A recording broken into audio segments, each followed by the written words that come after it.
Hello friends, आपण ह्या सेशनमध्ये सर्क्युलर मोशन ह्या पार्टवर काही एम सी क्यू स्टडी करणार आहोत. So will try to cover maximum M C Q in this session.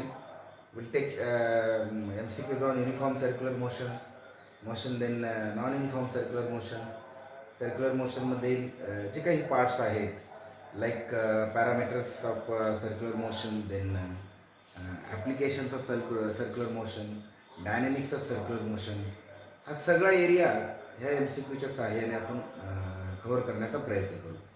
So आपलं मेन इंटेन्शन असेल ह्या व्हिडिओ मागचं की जे काही फॉर्म्युले आपण यूज केलेत, जे काही फॉर्म्युले आपण ऑप्टेन केलेत, स्टडी केलेत during the learning session in on circular motion, त्याचा ॲक्च्युअल उपयोग कसा होतो while solving the numerical, while solving the M C Qs, right. आणि ही जे मी एम सी क्यू घेणार आहे तर यातले मोस्टली एम सी क्यूज हे वेगवेगळ्या राज्याच्या सी ई टी परीक्षांमध्ये विचारलेले आहेत. त्यात सी बी एस सीच्या परीक्षा आहेत, पी एम टी, त्यानंतर त्यात ए आय पी एम टीचे एम सी क्यू आहेत, M H T C E टीचे एम सी क्यू आहेत, नीटचे आहेत, काही प्रमाणात जे ई मेन्सचे एम सी क्यू आहेत. तर एक overall level of difficulty level जी असते प्रश्नांची ती तुम्हाला लक्षात येईल, लेयर्स लक्षात येतील आणि काय थिंकिंग लागते फिजिक्सचे प्रॉब्लेम सॉल्व करताना हे तुमच्या लक्षात येईल, राईट. सो हा सेशन केअरफुली पहा. मी वन बाय वन एक एक एम सी क्यू इथे तुम्हाला विथ इट स्टेटमेंट ती कशी समजून घ्यायची, गिवन डेटा काय आहे, त्या डेटावरून फॉर्म्युलापर्यंत कसं पोहोचायचं हे सांगण्याचा प्रयत्न करेन. ठीक आहे, तर पूर्ण व्हिडिओ पाहण्याचा प्रयत्न करा. So our first M C Q is, see, two racing cars of masses M1 and M2 are moving in circles of radii R1 and R2 respectively. Their speeds are such that each makes a complete circle in same duration of time t.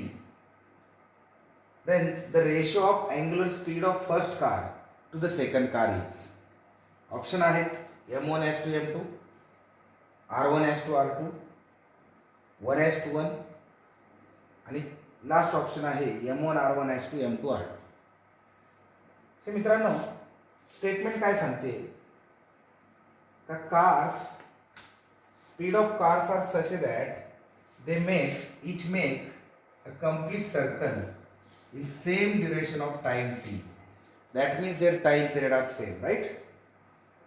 So we know angular velocity is equal to 2π upon T. आता ह्या फॉर्म्युल्यावरून आपल्या काय लक्षात येतं, एक complete rotation करायला जर time period T आहे तर ही असते अँग्युलर व्हेलॉसिटी, राईट. आता इथे दोन्ही कारचा टाइम पिरियड सारखा आहे कारण त्या दोन्ही कार एक कंप्लीट सर्कल करायला सारखाच टाइम घेतात, म्हणजेच त्याची अँग्युलर व्हेलॉसिटी देखील सारखी असली पाहिजे. पहिलीची अँग्युलर व्हेलॉसिटी येईल ω1 is equal to 2π upon T, दुसरीची अँग्युलर व्हेलॉसिटी येईल ω2 is equal to 2π upon T. आणि देअरफॉर रेशो हा पहिलीचा दुसरी संगे म्हणजे ω1 डिवायडेड बाय ω2 होईल 1/1, that is 1 as to 1. So option see the correct option. मग आता इथे प्रॉब्लेमची स्टेटमेंट मोठी आहे, मासेस दिलेले आहे, रेडियस दिलेले आहे, हे आपल्याला डिस्ट्रॅक्ट करण्यासाठी, राईट. मुळात अँग्युलर व्हेलॉसिटी, लिनियर व्हेलॉसिटी हे मोशन पॅरामीटर्स आहेत, त्यामुळे त्यावरील प्रश्नात शक्यतो मासचा काही रेफरन्स येत नाही. तरी देखील इथे आपण दुसरं काहीतरी विचार करावा म्हणून तसे दिलेले आहे. हा N C R T based question होता, ठीक आहे. So right answer is 1 as to 1, कारण काय आहे, because time period is same. ठीक आहे, नेक्स्ट एम सी क्यू पाहू आपण. आता इथे दोन एम सी क्यू घेतो मी.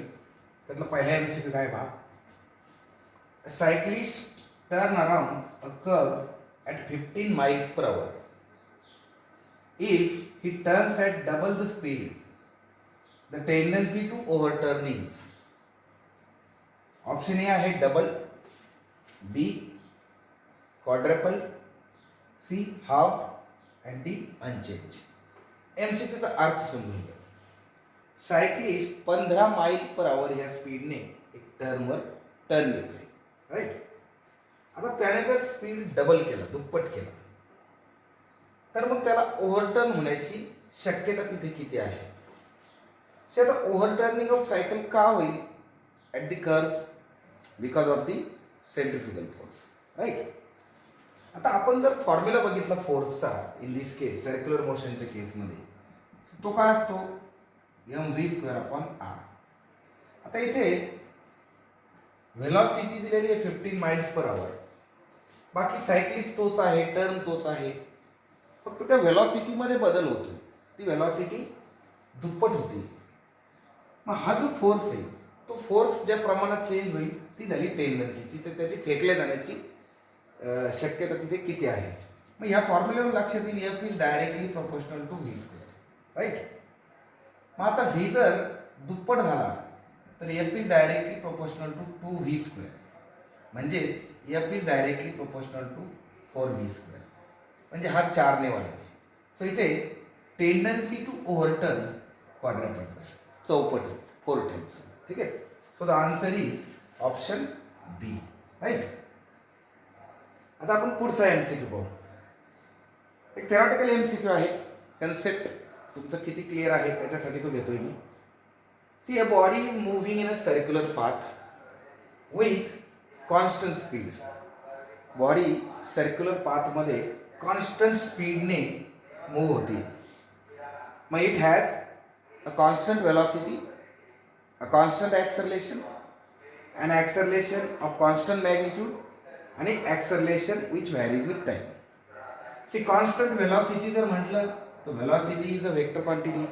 सर्क्युलर मोशनमध्ये पार्टिकलची वेलॉसिटीची दिशा बदलत जाते, त्यामुळे तिथे कॉन्स्टंट वेलॉसिटी हा ऑप्शन योग्य नाही. कॉन्स्टंट ॲक्सलरेशन म्हटलं तर ॲक्सलरेशन देखील तुमची वेक्टर क्वांटिटी आहे. आता ही जरी कॉन्स्टंट स्पीडमुळे या ठिकाणी वेलॉसिटीची दिशा बदलते आणि याला एकच ॲक्सलरेशन असेल ते फक्त रेडियल ॲक्सलरेशन. प्रत्येक वेळेस त्याची देखील दिशा बदलते. Right. So every time it will be act along the radius of circle towards the centre of circle. So this is not, so this is right option. And acceleration of constant magnitude. ॲक्सलरेशनचं magnitude कसं राहील इथे constant राहील. Right. So next MCQ. So our next MCQ is a particle P is moving in a circle of radius A. ठीक है, with uniform speed V. C is the center of circle and AB is a diameter. ठीक है. So particle is moving along a circle of center C. AB is diameter. ठीक है. When passing through B, the angular velocity of P about A and C are in the ratio. ठीक है. Let when the particle passes through this point B about the center C for this circle, let us take the radius as a RC. Right. So here we can write the velocity, angular velocity. We have to find out the ratio of angular velocity. Therefore angular velocity is equal to V upon RC. Right. This is about angular velocity about point C when the particle passes through B. आता प्रश्न काय विचारलाय, when it passes through B the angular velocity of P about A and C. आता about C आपण काढली, about A काढू. So omega A is equal to, आता त्याचा speed constant आहे V, त्यामुळे फक्त इथे रेडियस बदललेली आहे. आता when it passes through B आणि आपण गृहीत धरतोय about A, so it will complete circle like this. थोडंसं मोठं सर्कल घेऊ ज्याची रेडियस किती राहील. आता सपोज आपण ती घेऊ RA. ठीक आहे. मग आता ओमेगा, आता आपल्याला रेशिओ काढायचा आहे about A to about C. So omega A upon omega C is equal to V upon RA divided by V upon RC. So it will become RC divided by RA. ठीक आहे. आता आपल्याला RC आणि RA मधलं relation जर शोधलं तर आपण ऑप्शन सिलेक्ट करू शकतो. इथे RC म्हणजे छोट्या सर्कलची रेडियस आहे आणि RA मोठ्या सर्कलची. म्हणजे या ठिकाणी तुमच्या लक्षात येईल का RA is 2 times RC. So we can take RC divided by 2 times RC, and therefore it will become 1 by 2. So the ratio of angular velocity of P about A to that of about B must be 1 by 2. ठीक है. So ratio is 1:2. So option B is the correct option, right? So concept पहा, दोन circle तयार होतील त्या हिशोबाने 1/2, that is option B is the correct option. ठीक है. So next MCQ. So the MCQ is two particles of equal masses are revolving in circular paths of radius r1 and r2. ठीक आहे. पार्टिकलचं मास सारखं आहे, रिस्पेक्टिव्हली विथ सेम स्पीड, त्याचा स्पीडही सारखा आहे. आपल्याला विचारलं की ratio of their centripetal forces is, त्याच्या सेंट्रिपिटल फोर्सेसचा रेशो किती. ऑप्शन आपल्या समोर आहेत. सो सेंट्रिपिटल फोर्सचं कन्सेप्ट काय ते पहा. की we know magnitude of centripetal force is mv²/r. आता दोन पार्टिकलचे फक्त रेडियस वेगळे आहेत, मास आणि स्पीड सारखा आहे, म्हणून F1 is equal to mv²/r1 आणि F2 is equal to mv²/r2. कारण m आणि v सारखा आहे, फक्त रेडियस बदलले.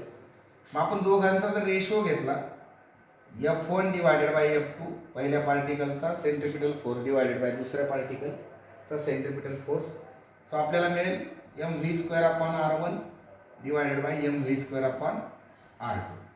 सो हा कॉमन फॅक्टर आहे, कॅन्सल होईल आणि finally it will B r2/r1. So हा ऑप्शन आहे का आपल्याकडं. So option A is a correct option. So simple MCQ आहे, फंडामेंटल आहे. सेंट्रिपिटल फोर्स म्हणजे काय माहिती पाहिजे, आणि डिपेंडन्सी जर बघितली तर मास, वेलॉसिटी, रेडियसवर तो डिपेंड आहे. तर याचा फक्त वॅरिंग फॅक्टर r होता आणि म्हणून आपण ratio in terms of radius हा. ठीक आहे. So will see the next MCQ. So look at the MCQ. If the overbridge is concave instead of being convex, the thrust on the road at the lowest position will be. Option दिलेले आहेत. पहिले concept समजून घ्या. See this is the case of vertical circular motion. Overbridge generally असं convex असतो, right, आणि हा highest point येतो. आता ज्यावेळेस तो व्हेकल हायेस्ट पॉईंटला असते त्यावेळेस व्हेकलचं वेट mg ते त्या ठिकाणी रोडवर पडत असतं, आणि सेंट्रिपिटल फोर्स जो आहे ते त्या ठिकाणी असतो mv²/r. आता ह्या केसमध्ये जर नेट फोर्स बघितला जो रोडवर येणार आहे, thrust, so that is mg minus mv², right. परंतु आता त्याने सांगितलं का तो कॉन्व्हेक्स नसून कॉन्केव आहे, म्हणजे ओव्हरब्रिज असा आहे, राईट. मग आता व्हेकल ज्यावेळेस इथे येईल लोएस्ट पॉईंटला, तर वेटही खाली ॲक्ट होईल mg, आणि इथे कुठेतरी हवेत त्याचा सेंटर असेल तर त्याचा जो सेंट्रिफ्युगल फोर्स आहे तो सेंट्रिफ्युगल फोर्स देखील या ठिकाणी mv²/r त्याला असिस्ट करणार, राईट. सो इन दिस केस आपला जो net thrust on the vehicle येईल, थ्रस्ट ऑन दी रोड येईल, तो या दोघांची बेरीज होणार आहे. ठीक आहे. कन्सेप्ट समजून घ्या. या ठिकाणी आपण पुस्तकात जर बघितलं तर नॉर्मल रिॲक्शन दिलेली आहे. सो इक्विव्हॅलंट कसा तयार होतो, mg minus n is equals to centripetal force जर घेतला तर mv²/r, राईट. अशा पद्धतीने तो तयार होतो तिथे. मग आपण जर नॉर्मल रिॲक्शन काढली तर तो mg मायनस mv²/r येणार आहे to find out the thrust. पण लोएस्ट पॉईंटला गेल्यानंतर हे चित्र थोडंसं बदलणार, कारण n तिकडे जाणार. So that is how it is mg plus mv²/r. तर अशा पद्धतीने ते mg प्लस mv²/r हे तुमचं राईट आन्सर आहे. ठीक आहे. So will see next MCQ. पुढचा MCQ आहे ratio of angular speeds of minute hand and of A watch is.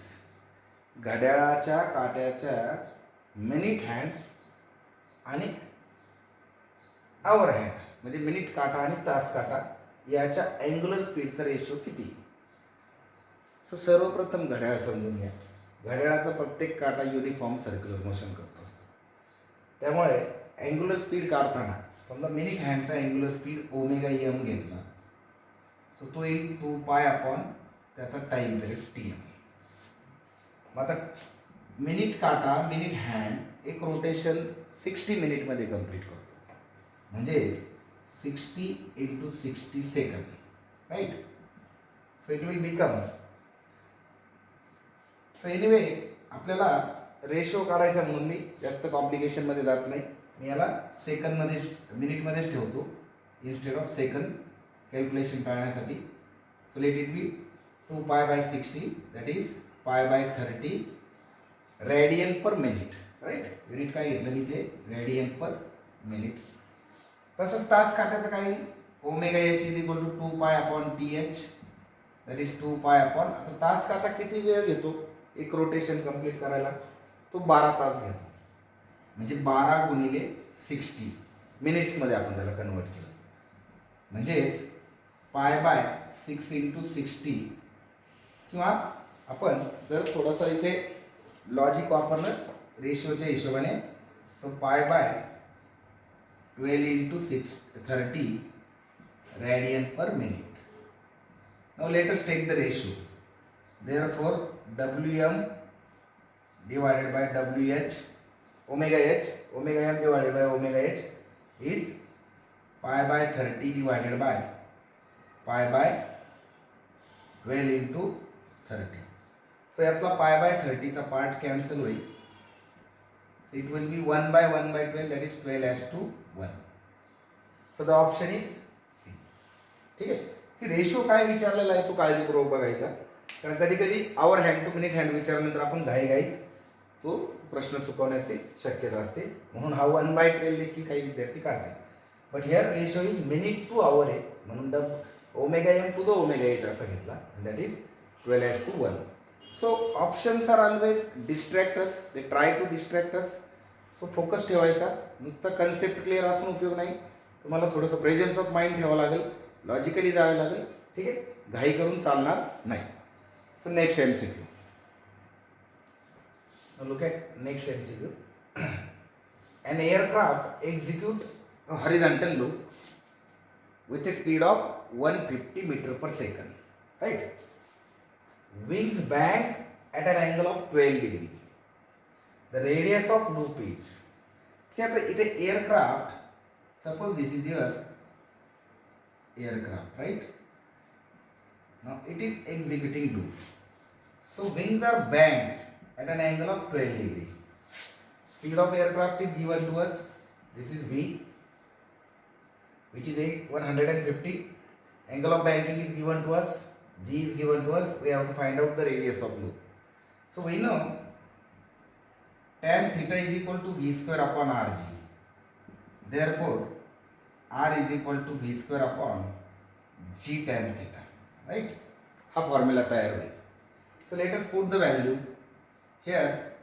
This is 150 square divided by G is 10 and tan theta is tan 12. Now if we put the value of tan 12 and perform the final calculation, answer will come 10.6 into 10⁻³ meter. म्हणजेच 10.6 kilometre. Right. So तुम्हाला tan 12 ची किंमत टाकून जर तुम्ही calculation केले so you will find it is 10.6 into 10⁻³ meter. That means 10.6 kilometer is our answer. So bank शब्द वापरला तेवढा सफिशियंट झालं. सी एअरक्राफ्ट ज्यावेळेस स्ट्रेट ट्रॅव्हल करत असतं त्यावेळेस ते असं असतं आणि ज्यावेळेस त्याला कर्व घ्यायचं त्यावेळेस ते झुकतं असं नाही. राईट. हा जो अँगल तयार होतोय with the horizontal that is angle of banking in that case. So wings तो बनवतो. राईट. इथं आपण चित्रावरून ते बघू शकतो. And then you can use the same concept of banking of road to solve the MCQ. So next MCQ. So next MCQ is the length of a second's hand in a watch is 1 centimeter. The change in velocity of its tip in 15 seconds is. See, second काट्याची 15 सेकंदामध्ये टिपची velocity कितीने बदलल असा MCQ. So let us draw some figure, right?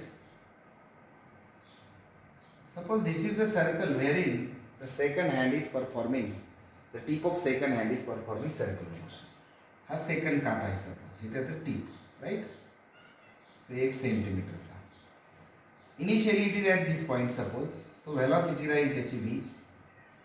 आता इथं second काट्याची circular motion टिपची युनिफॉर्म आहे, त्यामुळे व्हेलॉसिटीचं मॅग्निट्यूड तेच राहील. Only thing its direction will change. आता ज्यावेळेस 15 सेकंदामध्ये तो अँगल किती टर्न करेल? 90 डिग्रीचा, right? This is 90 degree, so it will come here and the velocity will be like this, right? So ह्या दरम्यान तो चेंज होईल, change in velocity delta V. आता आपण वेक्टॉरिकली जर काढलं, so this vector is in this direction, this vector is in this direction, दोन्ही वेक्टरमधला अँगल किती आहे? 90 डिग्रीचा. तर मग हा delta V is equal to 2v sine theta by. ठीक आहे, हे लक्षात ठेवायचं. जर वेक्टर घड्याळाचे वेक्टर 90 डिग्री जर चेंज होत आहे तर चेंज इन व्हेलॉसिटी किती? 2v sine theta by 2. ह्या फॉर्म्युल्यामध्ये किंमत टाकली you will get the answer. मग आता आपण इथे किंमत टाकू. Now v is not known to us, but r is known to us, and as it is a second hand, we can find out its angular velocity. So let us make it v into v च्या जागेवर आपण टाकू v is equal to r omega sin theta by 2. Now for second hand, omega is equal to 2 pi upon 60, that is pi by 30, right? So let us put that. So 2 into 1, r is equal to 1. सगळं सेंटीमीटरमध्ये म्हणून मी त्याला सेंटीमीटरमध्येच ठेवतो. Into pi by 30 into sine theta by 2 म्हणजेच sine theta angle is 90 degree, so it is sine 45. So finally it is sine 45 ची किंमत किती आहे आपली? It is 1/√2. So pi by 15 into 1/√2. आता इथे ऑप्शनमध्ये आपल्याला काय दिलंय? So we can make a little bit change here. Will not cancel this 2. आपल्याला ऑप्शन जर बघितले तर इथे 30 आहे, इथे 30, इथे 30. So let us keep 30 as it is. So it is 2 into pi by 30 into 1/√2. So our √2 divided by √2, it will become √2 pi by 30, right? So pi √2 by 30 centimeter per second will be our answer. ठीक आहे? So friends, अशा पद्धतीने आपण MCQ सोडू शकतो. आता मी हे sessions एका एपिसोड्सप्रमाणे मी कंडक्ट करणार आहे. So I will not take large number of MCQ in single session because that will make bore you, right? That will bore you. So तुम्ही काय करा, आता हा 20-25 मिनिटाचा सेशन आहे, आपण एक 7-8 MCQ आपण घेतले. सो ते स्टडी करा कसे सोडवले ते, and try to solve few more MCQ of similar types. मी असे एपिसोड्स 25-30 मिनिटाचे बनवून तुमच्यासाठी अपलोड करत जाईल, सो दॅट तुम्हाला तो गायडन्स टाईम टू टाईम मिळेल. बिकॉज वन सेशनमध्ये एवढे MCQ कंडक्ट करणं, then you will not see it, I know that. तुमचा स्टॅमिना 25-30 मिनिटाचा आहे, तेवढ्या याच्यात तुम्ही एक एपिसोड बघत चला. आपण याची एक सिरीज बनवणार आहोत, right? So keep watching, subscribe the channel. Playlist त्याची लक्षात ठेवा कुठले आहे, कुठल्या प्लेलिस्टमध्ये कुठले व्हिडिओज अपलोड आहेत. सो मी माझं काम करतो आहे, तुम्ही तुमचं काम करा. ठीक आहे? थँक्यू. आपण आता इथं थांबू.